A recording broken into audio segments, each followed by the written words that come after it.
盆栽からしたらもったいない松盆栽生産日本一の高松の盆栽園北谷温泉4代目北谷隆一です。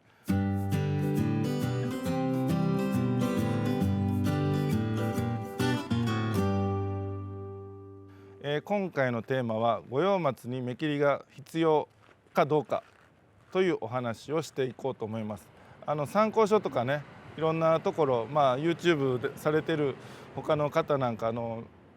五葉松なんかで緑摘みの話をちょこちょこ目にすることがあります。あとうち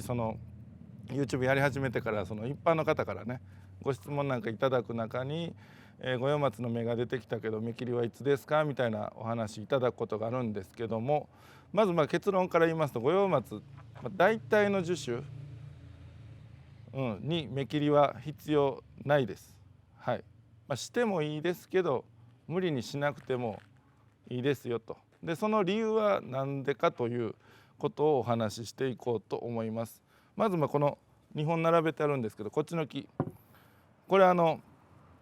その五葉松の目切りみたいな、緑摘みとかね、そういうのがいらないタイプです。これ下が黒松、この辺まで黒松で、小さい時に五葉松を黒松の唾液に継いでね、で五葉松になってる、高松の名産品ともいえる五葉松の銀八房五葉松っていう名前ついてるんですけども、このタイプはこういう芽がね、ちょっともう時期的に今5月なんですけども、もう芽が伸びた後葉が開いてるような、開く前みたいな状態になってるんですけど、もうちょっと春ぐらいの時はなんかこうポキッと折りたいような芽してたと思うんです。折ってもええんですけど折らんでもええんですね。それなんでか言ったらこの辺の長いの、これ緑摘み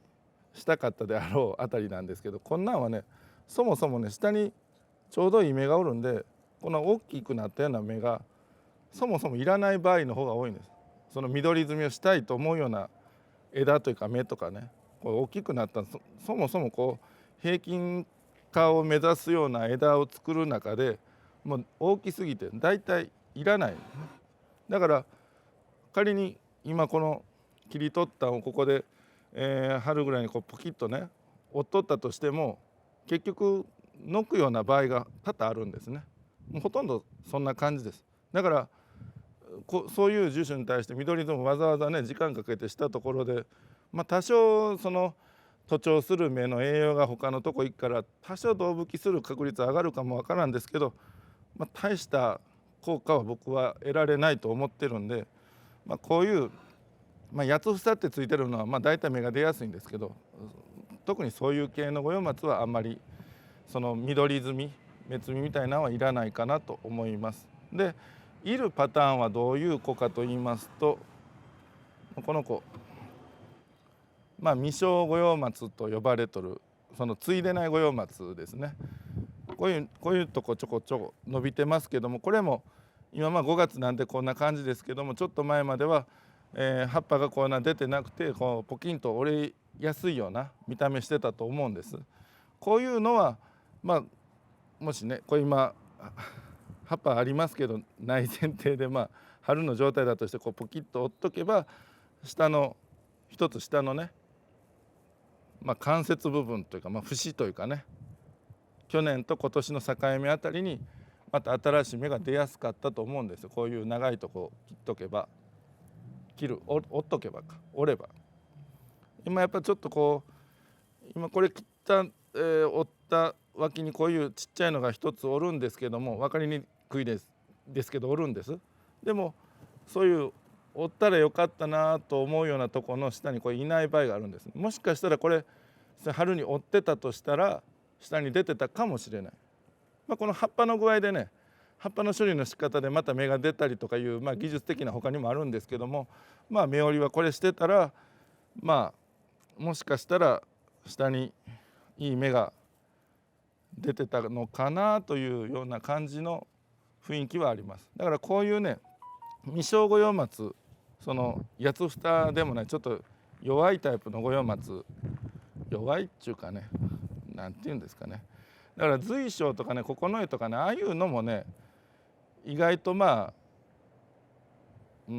折りするんですけども、いらないかなと。八つ房系なんで結構芽が出るんでね。だからこういう芽の出にくい正午葉松は緑摘みをしとった方がええんかなという感じはあります。はい、とはいえ案外その緑摘みするような芽は結構元から